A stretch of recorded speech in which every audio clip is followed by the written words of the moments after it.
जब मस्जिद में अजान हो, जब मुअज्जिन कहे हय्या अलस सलाह हय्या अलल फलाह, आप अपने काम को छोड़ दीजिए, अपनी दुकान को बंद कर दीजिए और फौरन से पहले मस्जिद की तरफ चले जाइए। आप नमाज अदा कीजिए, अपना काम कीजिए और पांचों टाइम की जब नमाज पढ़ लोगे अपना काम भी करोगे, अपना कारोबार भी करोगे, माँ बाप को भी खुश करोगे, तो इंशाअल्लाह ताला आपकी नमाज भी इबादत होगी, आपका काम करना भी इबादत होगा। और जब इस दुनिया से जाओगे तो वाकई आपकी कब्र आपके लिए एक गुले गुलजार जगह बनी होगी। क्या बात है। कुरान पाक हमारे लिए रहनुमाई और हिदायत का रास्ता बताता है हमें, लेकिन आज देखें हमारी कौम कितनी बदकारियों में पड़ी हुई है।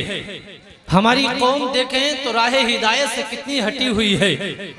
अल्लाह के बंदो, पैगंबर इस्लाम सल्लल्लाहु ताला अलैहि वसल्लम ने इरशाद फरमाया कि ऐ मेरे सहाबा, तुम जानते हो कि दिलों को जंग लग जाती है जैसे कि लोहे को जंग लग जाती है मिट्टी में दबाने की वजह से या फिर पानी में डालने की वजह से। तो लोहे की जंग जो है सेकल की जाती है या रगड़कर या रेगमाल से साफ की जाती है। लेकिन मेरे सहाबा, तुम जानते हो कि अगर इंसान के दिलों को जंग लग जाए तो इंसान के दिल की जंग किस चीज से छुटाई जाती है? और इंसान के दिल को जंग लगती कैसे है? इंसान के दिल को जंग अल्लाह की नाफरमानी करने की वजह से लगती है। इंसान के दिल को जंग गुनाहों की आलूदगी की वजह से लगती है। इंसान के दिल को जंग माँ बाप की नाफरमानी करने की वजह से लगती है। रमजान के रोजे छोड़ने की वजह से लगती है। नमाज कज़ा करने की वजह से लगती है और बड़ों को नाराज करने की वजह से लगती है। इंसान की दिल को जंग तरह तरह के गुनाह करने की वजह से लगती है। आज जरा आप नजर तो डालिए कि हमारी कौम के अंदर वो कौन सा गुनाह है जो मौजूद नहीं है। आज 18-20 साल के नौजवान को देखो कि जिस नौजवान को माँ बाप ने खून पी पिला कर पाला, जिस नौजवान को माँ बाप ने बड़ी मेहनत और मशक्कत के साथ पाला, बाप ने न गर्मी देखी, न धूप देखी, न ईमानदारी और बेईमानी देखी। बाप ने हर जगह कमाया, अपनी बस्ती में रहकर कमाया ताकि मेरी औलाद फले और फूले और आगे बढ़ती चली जाए। बाप ने अपने शहर और कस्बे से निकलकर दूसरे ममालिक में जाकर कमाया ताकि मेरी औलाद के लिए बेहतरीन घर बन जाए और मेरी औलाद अच्छी जिंदगी गुजारे।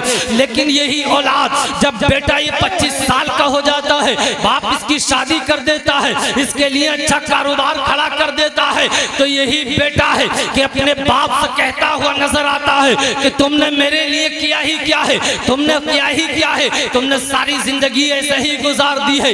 ऐ मेरे प्यारे, जब मेरे प्यारे तेरी 18 साल की उम्र हो गई है, 25 साल की उम्र हो गई है, अल्लाह ने तेरे ऊपर नमाज को फर्ज किया है, अल्लाह ने तेरे ऊपर लाजिम किया है कि तू अपने माँ बाप की खिदमत कर। अल्लाह के बंदो, जब तुमने माँ बाप की नाफरमानी की है, तुम्हारे दिलों को जंग लग गई है। जब तुमने मस्जिद में अजानों को सुना है और तुमने मस्जिदों का रुख नहीं किया है, तुम्हारे दिलों को जंग लग गई है। अल्लाह के बंदो, मुस्तफा जाने रहमत फरमाते हैं, सहाबा क्या तुम जानते हो कि दिलों की जंग किस चीज से छुड़ाई जाती है? सहाबाए किराम अर्ज करते हैं, मुस्तफा जाने रहमत, अब्दुल्ला के प्यारे, अमरा के दुलारे, मेराज के दूल्हा, आप ही बताइए कि दिलों की जंग कैसे छुड़ाई जाती है? मुस्तफा फरमाते हैं, दिलों की जंग को मौत को याद करने से छुड़ाई जाती है, कुरान की तिलावत करने से छुड़ाई जाती है। मौत को याद करते चले जाओ, कुरान की तिलावत करते चले जाओ, मुस्तफा का दामन पकड़ लो। मेरे आका ने अगर नजरे करम फरमा दिया है तो इंशाअल्लाह दुनिया और आखिरत दोनों आबाद हो जाएंगी। जिसकी तर्जमानी इल्मो हिकमत के ताजदार, इल्मो हिकमत के शहरियार बरेली के कलंदर करते हैं। वाह क्या जूदो करम है, शहे बता तेरा नहीं सुनता ही नहीं मांगने वाला तेरा। नारे तकबीर, नारे रिसालत, मसलके आला हजरत, फैज़ाने आला हजरत, फैज़ाने हुजूर मुफ्ती आज़म हिंद, जश्न दस्तार बंदी, नारे तकबीर। तवज्जो कीजिए जरा, थोड़ा सा माहौल बनाइए, बहुत मुख्तसर सा टाइम है मेरे पास, थोड़ा सा जरा खामोशी का माहौल बना लीजिए जरा, अपनी आखिरत को याद करें,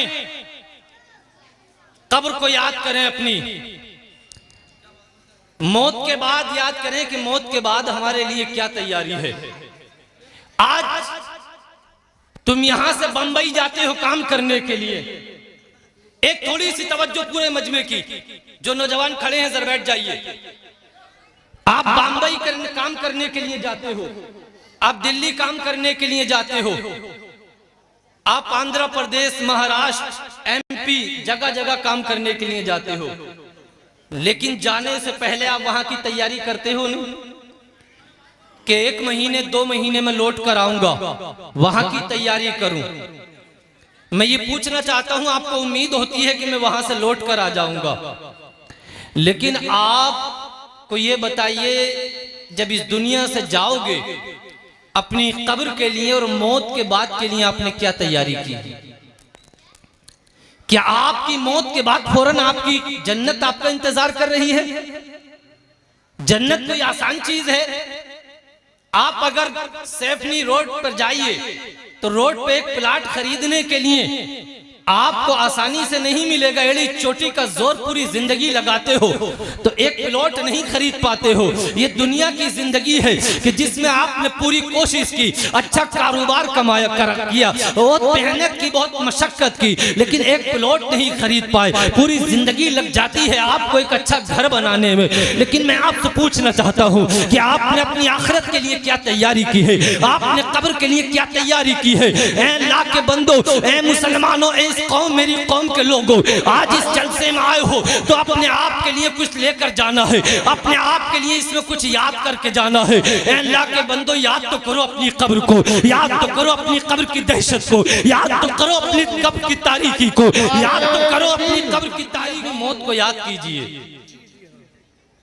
आपके लिए यहां दुनिया में बस चंद रोज रहना है, यहां से जाना है, और बस ये जो जलसा आपने किया है ये भी आपकी कब्र की तैयारी है।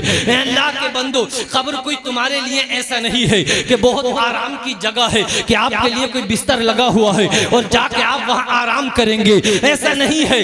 बल्कि कब्र को याद तो करो।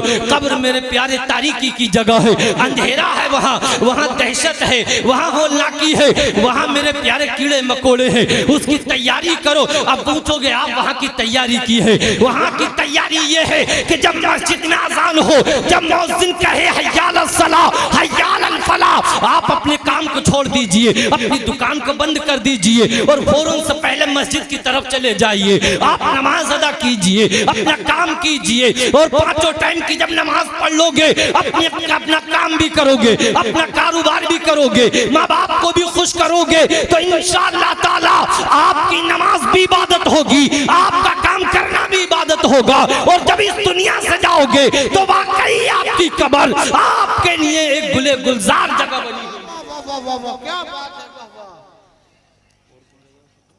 आज मदरसे के तहत ये जलसा किया गया है। मदरसे में क्या होता है? कुरान पाक पढ़ा जाता है। आज अगर किसी आदमी को,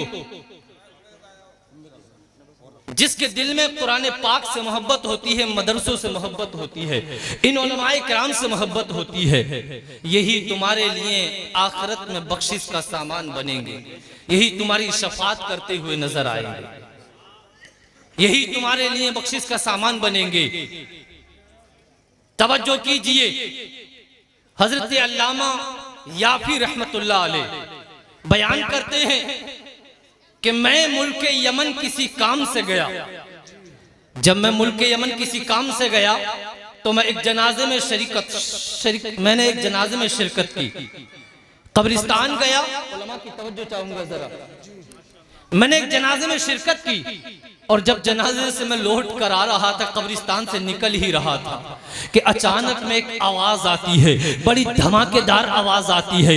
मैंने पीछे लौट कर देखा तो एक कब्रिस्तान से काला कुत्ता निकल कर आ रहा था। मैंने पूछा तू क्या मुसीबत है और तू कहां से आ रहा है, तू कब्रिस्तान में कर क्या रहा था? ये कहने लगा मैं कहीं और से नहीं आ रहा हूं, बल्कि उसी जनाजे जिसको आप दफन करके आ रहे हो उसकी कब्र से निकल के आ रहा हूं। मैंने पूछा अल्लामा याफी कहते हैं, तो क्या बला है, क्या मुसीबत है? ये कुत्ता कहने लगा, मैं इस जनाजे का बुरा अमल हूँ, ये जो दुनिया में बुरे अमल करता था मैं वही बुरा अमल हूँ। जैसे ही तुमने इसकी कब्र पर तख्ते लगाए, मैंने सोचा कि इसके ऊपर लिपट जाऊं और इस पर अजाब होना शुरू हो जाए, लेकिन एक कुरान की सूरत इसके पास आ गई, जिसके आने की वजह से मेरे ऊपर एक धमाकेदार, मेरे ऊपर एक कोढ़ा लगा, मैं इसकी कब्र से निकलकर भाग आया हूँ।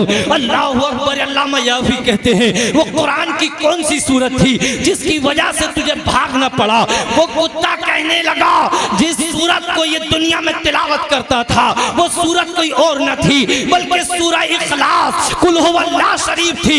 कुल हुवल्लाह का दुनिया में ये तिलावत करता था और पांचों नमाजों के बाद उसकी तिलावत करता था। अल्लाह ने उस कुरान की तिलावत की वजह से अल्लाह ने इसको वो अजर अता फरमाया, वो बदला अता फरमाया कि अल्लाह ने इसकी कब्र को गुले गुलजार कर दिया। वाह वाह वाह वाह, क्या बात है, क्या बात है, कोई जवाब नहीं। आखिरत को याद करें। बस 10 मिनट में अपनी बात को मुकम्मल करता हूं।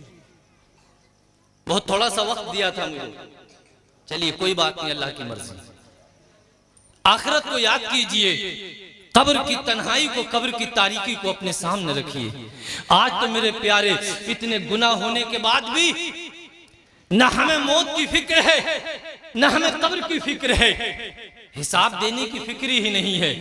अल्लाह कुरान में फरमाता है कि जिसने एक जर्रा बराबर अगर नेकी की है तो अल्लाह उसकी जज़ा अता फरमाएगा, और एक जर्रा बराबर अगर इंसान ने गुनाह किया है तो उसकी सजा पाएगा।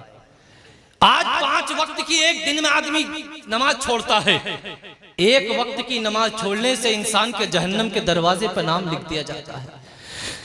70 से 75 डिग्री पर आपका खाना पक जाता है, चूल्हे पर रख दो तो, और ये आग जो हमारे पास है ये न जाने कितने दर्जे ढीली करके, कम करके हमारे पास लाई गई है।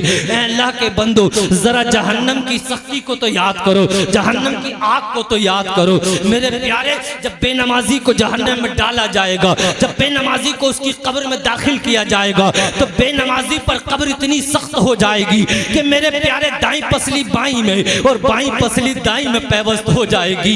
आगे से पीछे और पीछे से आगे को मिला दिया जाएगा।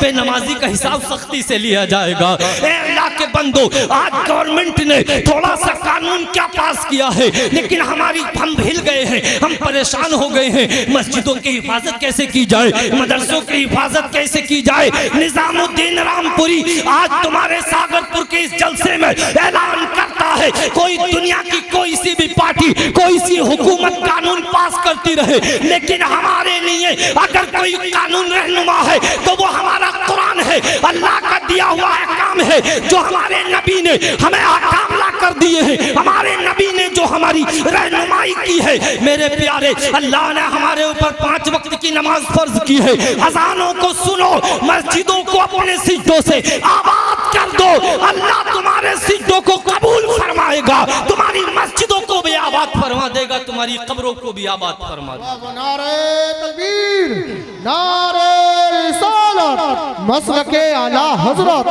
खतीबे हिंदुस्तान मुफ्ती निजामुद्दीन रामपुरी, नारे तकबीर।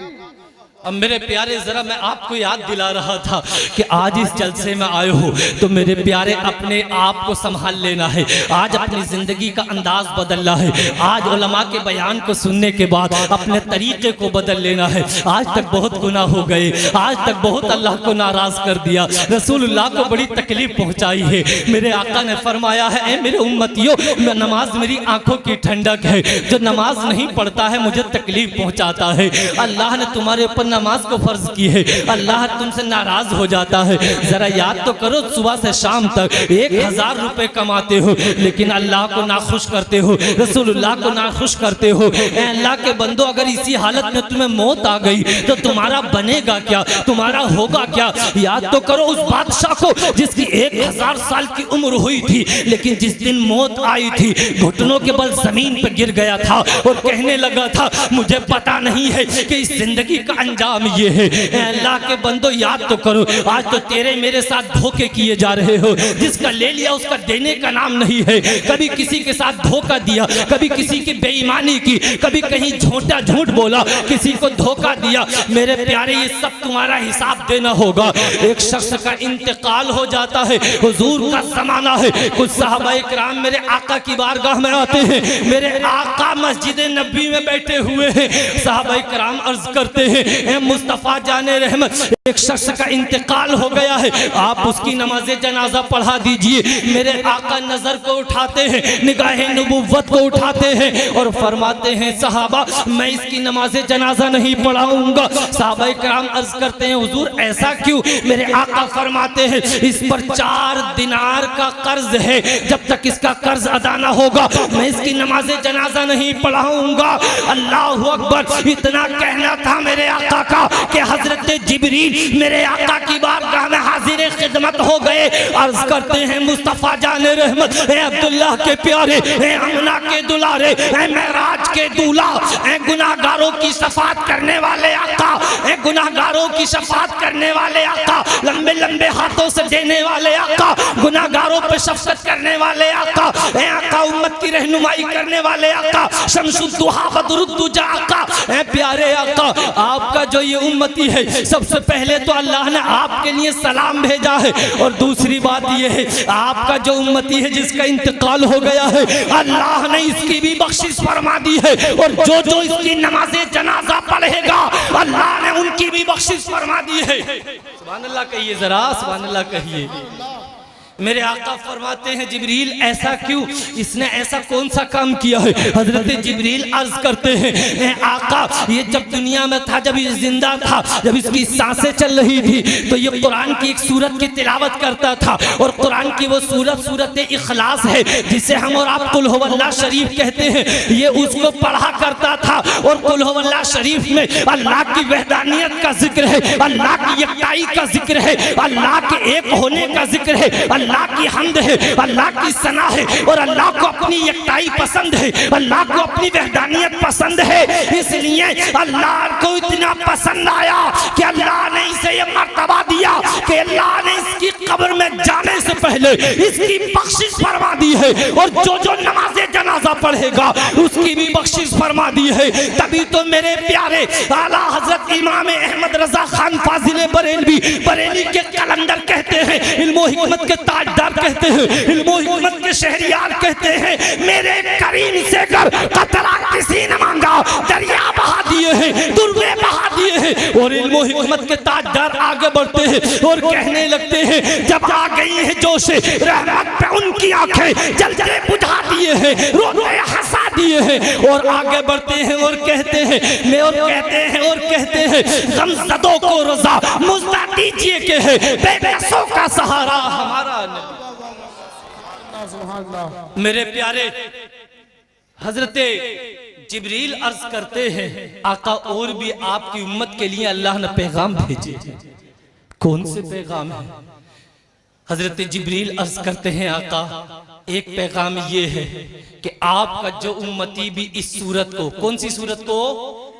कुल हुवल्लाह शरीफ को जिंदगी में एक बार भी ईमान की हालत में पढ़ लेगा, तो जब तक उसे मौत ना आएगी कि मौत से पहले पहले जन्नत में उसका ठिकाना दिखा दिया जाएगा। कितनी आसान सूरत है, कितना आसान नुस्खा है। अभी चाहोगे तो बैठे बैठे भी पढ़ सकते हो। मुसलमान के घर में जब बच्चा पैदा होता है तो उसे बोलना सीखता है तो उसे कुल हुवल्लाह शरीफ याद हो जाती है। मेरे आका की बारगाह में हजरत जिब्रील अर्ज करते हैं, आका और दूसरा पैगाम ये भेजा है अल्लाह ने लेकर कि जब भी आपका कोई उम्मती एक दिन में 5 नमाजें पढ़े और 5 नमाजों में से हर नमाज में एक मरतबा इस कुल हुवल्लाह शरीफ को पढ़ ले, तो मेरे प्यारे हजरत जिब्रील अर्ज करते हैं कि आका जब क़यामत का दिन आएगा और ये जमीन तांबे की हो जाएगी, सूरज सवाने से पे आ जाएगा, लोगों की खोपड़ियां सूरज की गर्मी से इस तरीके से खोल रही होंगी जैसे कि मेरे प्यारे हांडी चूल्हे पे खोलती है। लोगों की हालत ऐसी होगी कि पसीना उनके घुटनों तक होगा, किसी की नाक तक होगा और किसी के वही पसीना मुंह में लगाम लगाए हुए होगा, न चलने देगा न बोलने बोलने देगा, ना आगे बढ़ने देगा, ना पीछे हटने देगा। किसी भी हालत में इंसान को तोड़ मोड़ कर रख देगा। अल्लाह कहरो गज़ब में होगा। बड़े बड़े मुत्तकी परहेजगार अल्लाह के कहरो गज़ब से लरज़ रहे होंगे। जलसे में आने वालों, जरा सी देर के लिए 2 मिनट चाहूंगा, जरा जहन को हाजिर कीजिए, याद कीजिए जरा उस वक्त को। आज तुम्हारे पैर में चप्पल न हो, यहाँ से सैफनी तक पैदल नहीं जा सकते हो। क्यों नहीं जाओगे? इसलिए जूता पहनने की आदत बन गई है, चप्पल पहनने की आदत बन गई है, नंगे पैर नहीं चल सकते हो। याद करो उस क़यामत के मैदान को, जब तुम्हारी जमीन पर पैर रखोगे, ये जमीन तांबे की होगी, इतनी गर्मी होगी जिसका कोई ठिकाना नहीं है। उस मौसम को कैसे बर्दाश्त कर पाओगे? उस हालत को कैसे बर्दाश्त कर पाओगे? इन लोगों, कुरान को दिल से लगाओ। आज मदरसे के तहत जलसा किया गया है, उलमाए किराम ने जलसे को मुनाकिद किया है। इन मदरसों को सीने से लगाओ, कुरान की अज़मतों को सीने से लगाओ, इन उलमा को दिल से लगाओ। इंशाअल्लाह यही कुरान, यही उलमा और तुम्हारी तिलावत कुरान, मेरे प्यारे, मेरे आका की बारगाह में हजरत जिब्रील अर्ज करते हैं कि आका जब क़यामत का दिन आ जाएगा और जब कोई किसी का पुरसाने हाल न होगा, दोस्त दोस्त से भागेगा, बाप बेटे से भागेगा, माँ बेटे से भागेगी, यानी कोई किसी का साथ ना देगा। उस वक्त में कुरान की ये सूरत कुल हुवल्लाह शरीफ जिसने पढ़ी होगी, ये सूरत आगे बढ़ेगी और उसकी शफाअत करेगी, पढ़ने वाले की, उसके आइज़ा व करीबा की शफाअत करेगी और शफाअत करने के बाद उन तमाम को दाखिले जन्नत कराती चली जाएगी। कहने सुनने में जानकर भूल कर कोई गलती हुई हो, मैं अल्लाह की बारगाह में तौबा करता हूँ। अस्तगफिरुल्लाह रब्बी मिन कुल्ली ज़ंबि व अतूबु इलैहि। कलमा शरीफ पढ़ लीजिए एक बार, ला इलाहा इल्लल्लाह मुहम्मदुर रसूलुल्लाह सल्लल्लाहु तआला अलैहि वसल्लम। अस्सलामु अलैकुम।